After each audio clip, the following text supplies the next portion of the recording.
Hello and thanks for joining us on The Conversation here on New Central Television. This is a program where we bring you all the latest updates on political happenings across the continent of Africa. I am Gbenga Aborowa. And I am Rita Omodia. Today on The Conversation, Nigeria and South Africa are the countries we will be focusing on.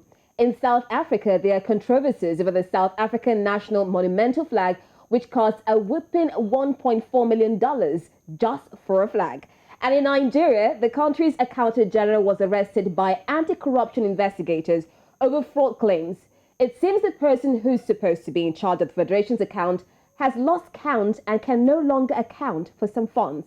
Quite an interesting one, I must say, Gbenga. Yeah, a series of corruption allegations. Yes, and you wonder, because it's not the first time we're hearing this, you always, there's always that media circus that follows a pronouncement of arrest. But what happens later? And why is it so easy to dip your hand in public office and still? And also South Africa, that must be one of the most expensive for a flag. 1.5, that flag must take South Africa so I mean, we'll talk about it during the course of a conversation, but it's a 100-meter flagpole and then a 20-meter flag. And the minister says it will bring it's surprising coming in a country that is having a lot of economic deficits. We see most South Africans complaining about it. So yeah, it's a vanity project. And I want to ask you, if you ever want to travel for tourism, would a flag be the reason why you'd travel, just to go look at a flag? Because that's what the minister says. No, I don't see what's important about the flag. I can go online and see a flag. But anyways, let's start the program. So we'll begin in Nigeria, where the government has suspended indefinitely without pay the Accountant General of the Federation, Ahmed Idris, following his arrest on Tuesday over diversion of public funds, allegations of money laundering activities to the tune of 80 billion naira. Investigators said the companies used in laundering the funds have allegedly been linked to family members and associates of the Accountant General. For the period, Ahmed is barred from visiting his office or contacting any official in his office except during his suspension, except for disciplinary proceedings that might be initiated against him. Now, while it seems the fight against corruption is waxing stronger, mixed reactions have also continued to trail the promotion of embattled EFCC boss to AIG. The Police Service Commission, PSC, on Monday approved the promotion of the former EFCC boss, Ibrahim Magu, to Assistant Inspector General of Police, AIG, just about when his retirement from the police was due, having clocked 60 on May 5th, 2022. Now, Magu, on 6th of July 2020, was arrested for 22 corruption allegations levied against him related to finances he allegedly embezzled for, among other things, supporting his lavish living and traveling expenses. Now, joining us live on The Conversation, we have Gbolahan Olojede. He is Executive Director, DMA Advisory and Management Services, and Adeola Ogunbodede, an economics and a public commentator. We also have Barrister Jide Ologun, a legal practitioner. Gentlemen, I must say a very big welcome to The Conversation. Thank you very much. It's a pleasure. All right, so I'll start with you, Gbolahan. Now, if you're looking at things with the ease at which public officials have access to public resources, would you say that probably corruption has become a way of life in Nigeria? I mean, how do you explain an accountant general of a federation being in such a case? All right, while we're still trying to get the audio, Barrister Jide Ologun, if you can hear me, please, I will direct this question to you. Do you believe that corruption has become a way of life for Nigerians? Absolutely. If we consider the fact that our status now is the second capital of poverty in the world, as India took over recently from Nigeria, and the different kinds of economic hardship we have in the land and impunity, then we may rightly conclude that corruption has become a way of life, particularly when you benchmark the 10 promise of this regime: fight corruption, to fight insecurity, and to revive the economy. And when you look at the profile of those who are even in the allegations of corruption, you must be deeply worried. These are people who have been entrusted with managing the resources of the nation. And if a global standard is anything to go by, I think corruption has gotten to the marrow, not just the skin, of Nigeria as a nation. And it's such a huge embarrassment. If you look at the provisions of our laws, let's start with the grand norm, which is the Constitution of Nigeria 1999 as amended, says in section 15 subsection 5 that the state shall abolish corrupt practices and abuse of office. So can we be seen to be doing that? You know, you made reference to the case of Magu. This same Magu that is just recently promoted, though with controversies around it, was sent out of office for allegations of corruption. And he was recommended for discipline for prosecution. But as of today, he has only suffered suspension. He has even been promoted. And there's even an argument now, according to the Minister of Police Affairs, Megari Denyadi, who said that Ibrahim Magu's promotion to the rank of Inspector General of Police came after his retirement, because he was expected to retire at the age of 60, and that should have been May 5, 2022 or thereabout. So when you look at all this, that someone who committed offenses that were strong enough to get him suspended and removed from office, rather than being prosecuted, is being promoted. And I think we are reinforcing crime in this land. So I speak with deep respect to the provisions of Nigerian Constitution when it comes to presumption of innocence, because what the law of the land says is that anyone that is accused with criminal allegations, that the case must be proved beyond all reasonable doubt.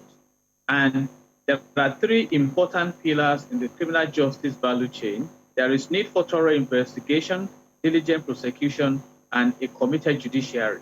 And if Magu was removed from office, then we may come to the conclusion that there must have been a thorough investigation. But where's the prosecution? That we bring him before the judiciary, the court of the land, to answer to cases. So it's quite embarrassing. We all recall even Babachi Lawal, who was reported to have embezzled over 300 million naira in this grass cutting scandal, was being prosecuted, and I mean, he should still be in court by now. But he's playing a huge role now in the political arena as if he never committed any offense. And until you prove a criminal case beyond all reasonable doubt, you cannot claim that the person is a criminal. So as it is an accused person, and I believe that if fighting corruption is anything to go by, we may be reinforcing corruption as a nation. You recall also the case of NDDC, off your mic in National Assembly. So you just read about these allegations, and we hardly bring them to books. Thank you very much, Barrister Ologun. I'd like to bring in Mr. Olojede here.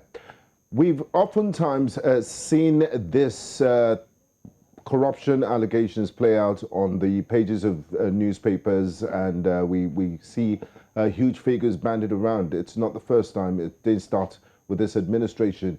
My question is this: what is it about public office holders in Nigeria, or the office or civil servants and people that have been given a certain trust by the people to oversee affairs of ministries and parastatals, that makes it so easy for them to dip their hands in public coffers? And aren't there systems and checks and balances or red flags?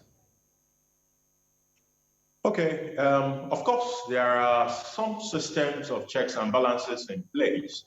But what you find out is that control can fail where there is collusion in the system. And apparently the strength of the system of checks and balances is also doubtful. So there's a problem with the strength of the internal control system, and there's also a major problem with what I would call a system that doesn't assure that if you do wrong, you will certainly get punished. That impunity side of things is an encouragement to public office holders or whoever want to commit fraud to go ahead and do it, because he knows that the chances are very high that nothing will happen at the end of the day. Nothing. And most of the time, nothing happens. So nothing happens. Is it as a factor of the slowness of the judiciary, or it's also the system that is working against accountability? Why do we see a culture of impunity? There are several factors here. A very important one is the fact that we have focused our corruption fight on catching them after they have stolen, rather than preventing it or making it very difficult for them to steal in the first instance. Now, when someone has stolen and he has access to a lot of money, it becomes very difficult to bring that kind of a person to justice in a corrupt system. It's very, very difficult. He can pay the best of lawyers. He can corrupt the judiciary. He can unnecessarily ensure that the case will remain in court for more than a decade, if possible. Or sometimes, maybe the case will never even see the light of. It's what makes people to be able to ensure that they are not brought to justice in our system.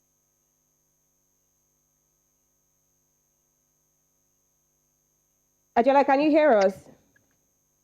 Hello? All right, please go on. Okay, I was saying it is when we focus a little bit too much on catching people that have stolen money than we do on making it extremely difficult for them to steal the money in the first instance. Once someone has stolen money and has access to huge funds, they can, number one, corrupt the judicial system. They can hire the best of lawyers.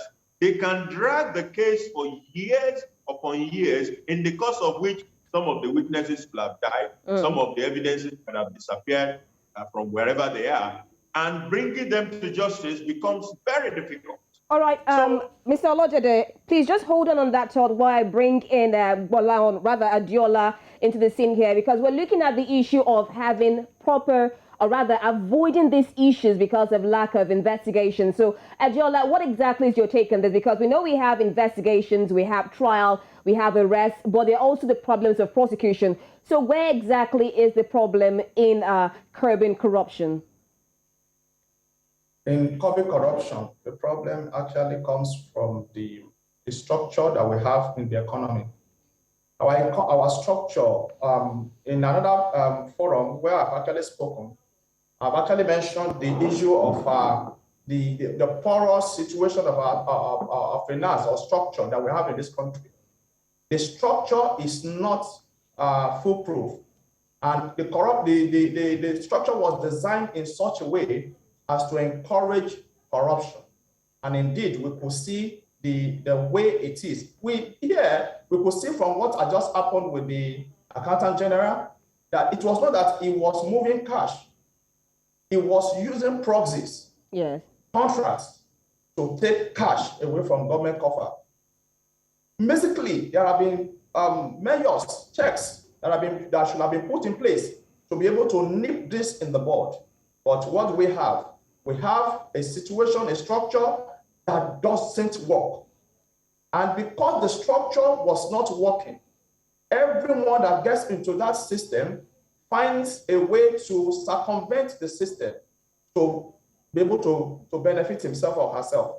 And that's what this man eventually got in. He saw the structure that was on ground, he found a loophole in it, and he was able to utilize it to his own benefit. And that's how we're looking at it. Look at other avenues. We are looking at Magu. We are looking at the MD of Nkeri & Co. And the one that was also mentioned for $7 billion. So we could see that the structure actually gave them the opportunity to utilize to look at the avenue and work within it. And it was a structure. So it is not about either EFCC, whether they are working or not. EFCC will not work if you don't give them an opportunity to work. When they want to work, they will work. But in a situation, for example, we learned that for some times, the Auditor General, the Office of the Auditor General of the Federation has been denied fund, the necessary fund that is needed for them to audit government parastatals. And so indeed, when they are denied funds to be able to operate, in one way, they will not work. So I would say it is the structure that is having issue. And it's because the structure has problem. That was why every other person would utilize will look at the loopholes in the structure and utilize it to their benefits. Thank you very much. I'd like to bring in Barrister Ologun here for legal perspective. There's often a saying that justice delayed is justice denied. And we've once heard Mr. President, the President of the Federal Republic, President Muhammadu Buhari, said the judiciary is his headache in the fight against corruption. How complicit is the Nigerian judiciary, and how can they play a part in the fight against corruption? So I have explained the value chain of criminal justice, which is thorough investigation, diligent prosecution, and a committed judiciary. So you find the judiciary as just an aspect of it. Who investigates? The executive. Who prosecutes? The executive also, with the support of the judiciary. And I've read some cases. For instance, a case involving the former governor of Oyo State, Ladoja, that the judge expressed his pain that the prosecution was very weak. So what do you do in that circumstance as a judge? We have read about the failure of the prosecutor to bring Nnamdi Kanu to court for logistic reasons. A whole nation that has the largest reserve of proven gas in Africa lacks logistics to bring suspects to court. So I quite agree with what my respected colleagues have said here. We have a systemic crisis in Nigeria. The same judiciary that the president claims is his headache was involved in removing the Chief Justice of the Supreme Court. You recall, they got ex parte order mandating the president to suspend him, and before Jack promising he was out of office. So they know how to engage when they want to serve their own interests. Have you forgotten that recently, even though it took a long time to effectively amend the Electoral Act that we had the amended one of 2022, recently that they were talking about statutory delegates. Look at the speed with which they amended. So when it comes to serving, look at how Magu rushed to court through proxy to ask for for expunging Section 84 subsection 12 from the Electoral Act. So when you look at all this, I think we have a problem, which is our unwillingness in court to fight corruption. I've checked the 10 countries in the world with the profile of least corruption, the 10 least corrupt countries in the world. You find Denmark, you find Finland, you find New Zealand, you find Norway, you find Singapore, Sweden, Switzerland, Netherlands, Luxembourg, and Germany. And in the case of Singapore, they rely on two key legislations to fight corruption. And they ensure they implement their laws. They have the Prevention of Corruption Act. Can you imagine? Prevention. You see, and it appears we are not even interested in that, because I've been asking the question, why should the governor of a state, if there is a solid structure, have access to the resources of the state? I mean, why should the accountant general, his roles are defined, have assets and be able to carry out that level of malpractice? You have the Prevention of Corruption Act, you have the Corruption, Drug Trafficking, and Other Serious Crimes Laws Act also, confiscation of benefits, you see, and they ensure that they implement these laws. In this country, we started reading about how the UAE, in Dubai specifically, jailed 6 suspected sponsors of Boko Haram. And Dubai is not a direct victim of this terrorism. How many have been prosecuted in Nigeria? Talk less of sending them to jail. You recall the case of Hush Puppy. If Hush Puppy were to be in Nigeria, perhaps he will still now be jumping around parading his wealth. But he was picked up from the Dubai and taken to the US. He's now in jail. Permit me to recall the case of the former governor of Delta State, Ibori. He escaped all the long arms of the law in Nigeria, but he was jailed for 13 years in the UK for specific crime. So what are we talking about? We can go on and on. Look at the case of Magu. Somebody who was removed from office on serious allegations of corruption, insubordination, and abuse of office is being promoted. We can count on and on and on and on. So I think we are not serious as a nation to fight corruption, and it's highly disturbing. The EFCC Ologun, if I'm going with you, it's talking about the willpower of the government to fight corruption, especially with the series of cases that we're having. But I would like to bring in Gbolahan now, because with the way we're seeing the EFCC, that's the Economic Financial Crimes Commission, working right now, it seems like you're doing a good work, because on Monday we saw the arrest of the Accountant General. On Tuesday, we saw the arrest of Patricia Ete, yes, if I'm correct, yes, the former Speaker of the Nigerian House of Representatives. We also have the arrest also of the former Managing Director of the Niger Delta Development Commission in Sima Nkere. Can we say that the EFCC is starting to work, especially as a strong force against corruption, or why exactly are we having this offspring of arrests at this point in time?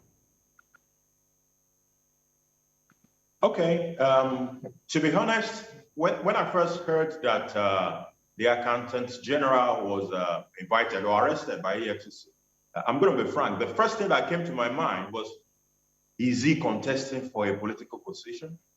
That was the first thing that came to my mind. It has been established that sometimes around the election period, the EFCC or the anti-graft agencies seem to work more than when there are no electioneering issues on the table. And that is because we've not been able to strengthen our institutions to the extent that we can say that they will be politically neutral, or that there will not be any interference from the politicians in the nature of what they do. However, having said that, whatever is on the table now has nothing to do with politics. It has to do with a crime. So whether the crime, whether the timing is now coinciding with the political season, it is irrelevant. The fact is that there is a crime that they're trying to establish. Okay, the issue does not stop at making an arrest. We've seen several arrests in the past that could not be diligently prosecuted to a conviction. Sometimes, even when it has been diligently prosecuted to a conviction, we've seen situations in which authorities make recommendations. Years. Cases took us 10 years to prosecute. We'll just say that there has been a presidential pardon for the person that was convicted. Where do you begin to pick the pieces of that level of, how do I put it now? Is it a compromise in our system or a wrong message being sent in our system? So arrest is just a first step.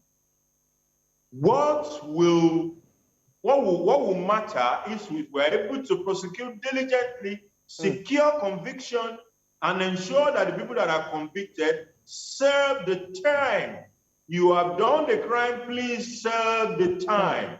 That is the whole gamut, not the arrest. Arrest, okay, a little bit of kudos, but there is much more to be done. Exactly. People should pay the time for their crime. Thank you very much, Mr. Olojede. Just before we wrap things up, I'd like to bring in Adeola. Adeola, just last year, the pioneer chairman of the Economic and Financial Crimes Commission, Malam Nuhu Ribadu, did suggest that the global anti-graft advocates and other global anti-crime, anti-graft advocates call for the creation of an international anti-corruption court.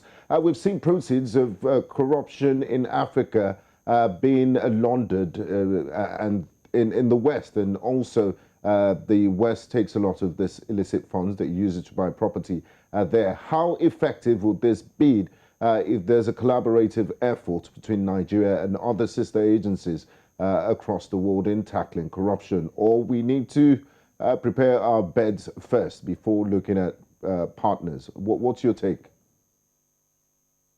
Yeah, from my own point of view, I would say that that platform actually will be good for the economy, it will be good for Nigeria, and it will be good even in any country that actually adopts it. Basically, in my own analysis, I actually thought that anyone that is found to be corrupt, especially if you're in government and you are found to be corrupt, actually told someone the other time, I said, from my own point of view, I will say whatever that person owns, they should take it from him.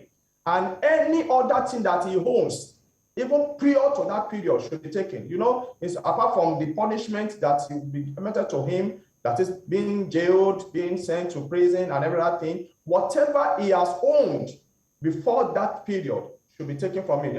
Somebody will actually say that it is not nice, it's not correct. We have law in the country, and the law stipulates ways and manner through which judgments should be given to people. But from my own point of view, I think whosoever has been found to be corrupt, whatever he has owned prior to that period, within the period, and even within that same sphere should be taken from him. That is one. Therefore, those, if we have international bodies who actually will help to curb anti-corruption, I think that one also will help, because like as we have now, we currently see some repatriation of money from Abacha loot. So anyone who is found to be corrupt in Nigeria, whatever property he has abroad should also be confiscated through those partnerships. Okay.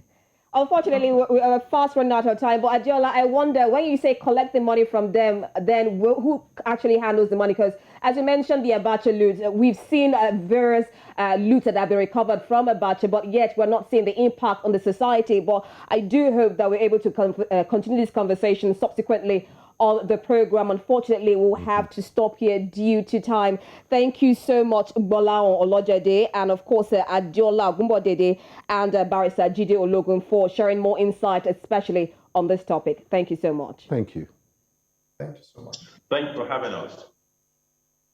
Okay, we'll go on a quick break. You're watching The Conversation, and when we return, we'll be looking at the political situation in South Africa, where the Minister of Culture, Arts and Sports has decided to use 22 million rand, over $1 million, for a monumental flag project. There's a lot of opera over that. We'll be discussing this in detail when we return. Do stay with us.